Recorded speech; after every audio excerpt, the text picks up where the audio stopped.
آج کی دنیا میں اب تک 195 ممالک وجود میں آ چکے ہیں، اور جہاں یہ ممالک وجود میں آئے ہیں وہیں پولیٹیکل فلسفی نے انہیں چلانے کے لیے کچھ سسٹمز کی بھی بنیاد رکھی ہے، مثلاً monarchy یعنی بادشاہت، oligarchy یعنی طبقہ عمرہ یا ایلیٹ کی حکمرانی، اور ڈکٹیٹرشپ یعنی فوجداری کا نظام۔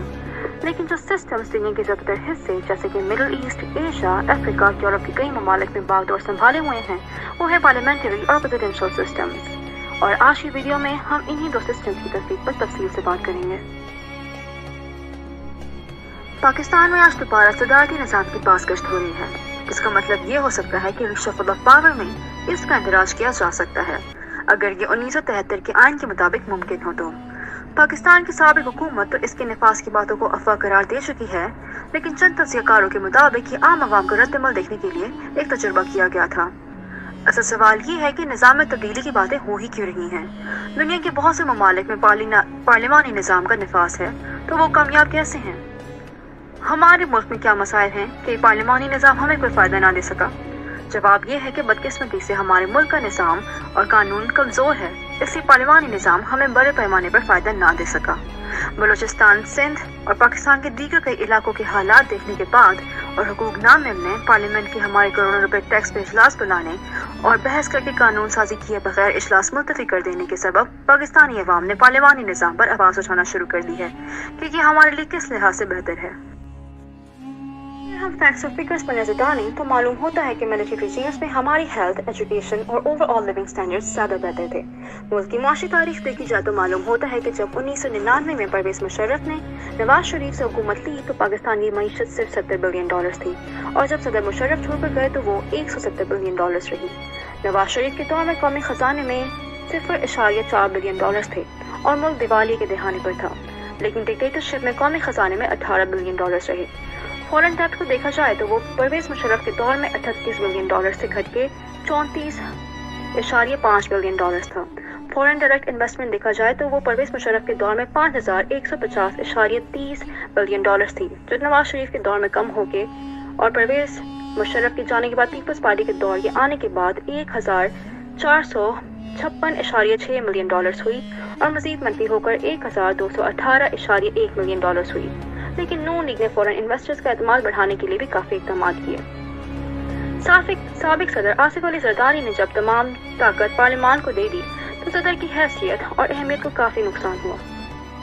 پاکستان کے لوگ اب ایسا نظام چاہتے ہیں جس میں قانون کی پاسداری اور حکمرانوں وزیروں کا مکمل احتساب ہو۔ ملک میں صدارتی نظام کے سابق تجربوں سے یہ ایک ثبوت ملتا ہے کہ ہر ایک ضلع کو برابری سے مالیاتی ذرائع فراہم کیے جاتے تھے۔ اگر ملک کے موجودہ پارلیمانی نظام میں یہ خاصیت ہوتی تو بلوچستان کے حد میں نہ ہوتا۔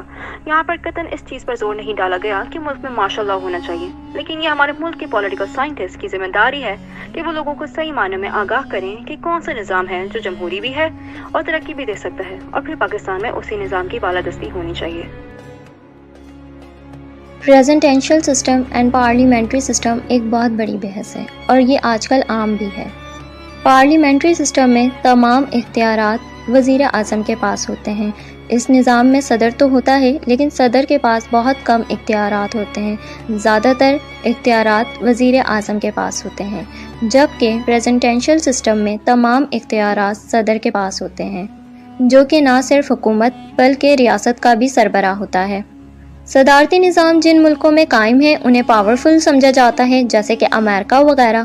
امریکہ کے علاوہ پریزیڈنشل سسٹم جن ملکوں میں قائم ہیں ان میں میکسیکو، برازیل، کولمبیا، انڈونیشیا اور ترکی سمیت 43 ممالک براہ راست صدر کا انتخاب کرتے ہیں۔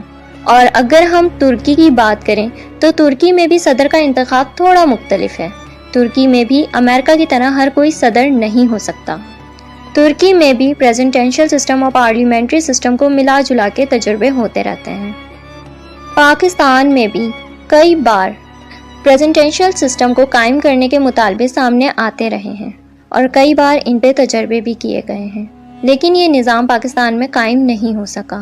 عمومی طور پر دیکھا گیا ہے کہ ماضی میں جب بھی سیاسی حکومت کے کسی بحران کا سامنا کرنا پڑتا ہے تو ایک خاص طبقہ اس کا سارا ذمہ پارلیمنٹری سسٹم کے سر ڈال دیتا ہے، اور پھر اس کی حمایت میں کوئی دوسرے نمائندے آ کر پارلیمنٹری سسٹم کی حمایت کرنے لگتے ہیں، اور اس طرح یہ بحث جاری رہتی ہے۔ پریزنٹینشل سسٹم اینڈ پارلیمنٹری سسٹم کے درمیان ڈفرینس کی بات کریں تو ان میں کچھ واضح فرق یہ ہیں۔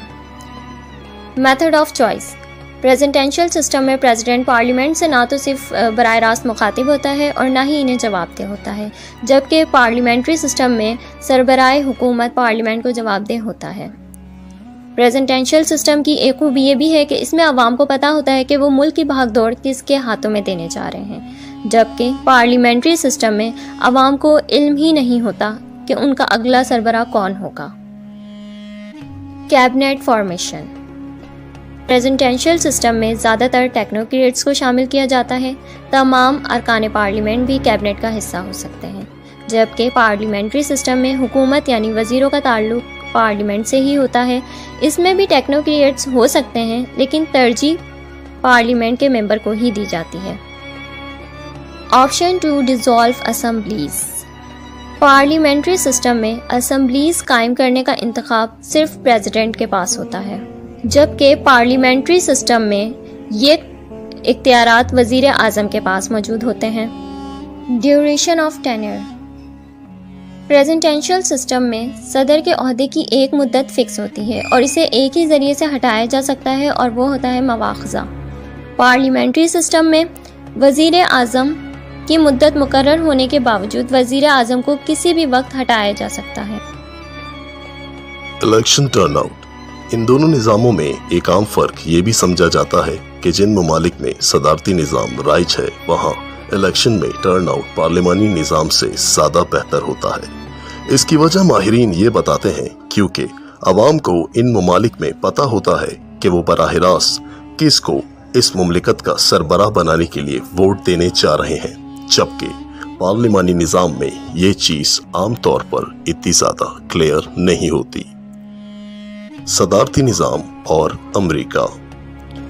صدارتی نظام کی بات کریں تو مکمل صدارتی نظام کی سب سے بڑی مثال امریکہ ہے، جہاں صدر کا انتخاب 4 سال کے لیے ہوتا ہے اور وہ زیادہ سے زیادہ 2 بار صدر بن سکتا ہے۔ صدر پارلیمنٹ کے بنائے کسی بھی قانون کو ویٹو بھی کر سکتا ہے۔ امریکی صدر افواج کا کمانڈر ان چیف بھی ہوتا ہے، تاہم کسی ملک کے خلاف اعلان جنگ کا اختیار کانگریس کے پاس ہے۔ فوج کی ذمہ داریوں کا تعین بھی کانگریس ہی کرتی ہے۔ صدر کو کابینہ اور نامزد ججوں سمیت تمام تقرریوں اور دیگر ملکوں سے تجارتی معاہدوں کی بھی منظوری بھی سینٹ سے لینی پڑتی ہے۔ کانگریس صدر سمیت کسی بھی کابینہ کے رکن اور وفاقی جج کا مواخذہ کر سکتی ہے۔ کسی بھی آئینی شک اور قانون پر نظر ثانی کا اختیار عدلیہ کے پاس ہوتا ہے۔ صدارت نظام اور پارلیمانی نظام میں اگر ہم اختیارات کی تقسیم کی بات کریں تو صدارت نظام میں اختیارات واضح ہوتے ہیں اور صدر سارے انتظامی اختیارات کا مالک ہوتا ہے۔ پارلیمنٹ آئین اور قانون سازی کرتی ہے اور عدلیہ آئین کی تشکیل کرنے کے ساتھ ساتھ قانون پر عمل داری کو یقینی بناتے ہیں۔ اس میں سربراہی حکومت پارلیمنٹ منتخب کرتی ہے، بلکہ انتظامیہ پارلیمنٹ کا بھی حصہ ہوتی ہے۔ عدلیہ کی تقرری میں نہ صرف عدلیہ کے اختیار ہوتا ہے بلکہ پارلیمان بھی ان کی تقرر کا حصہ بن جاتے ہیں، یعنی اس نظام میں اوروں کی حدود اتنی واضح نہیں ہوتی جتنی صدارت نظام میں ہوتی ہے۔ اگر ہم ناظرین اور ماہرین کی بات کریں تو صدارت نظام میں اختیارات کی تقسیم اور فیصلوں میں تیزی اور سیاسی استحکام براہ راست الیکشن صدارت نظام کی اہم خوبی ہے۔ سیاسی استحکام کی وجہ سے معاشی پالیسیاں بھی زیادہ مستحکم ہوتی ہے، جس سے ترقی دیر پا ہوتی ہے۔ خامیوں میں صدر کی فیصلوں میں ملکیت کا رجحان پایا جانا ہی سب سے اہم ہے۔ صدارت نظام میں انتظامیہ اور پارلیمنٹ میں سیاسی کشمکش جاری رہتی ہے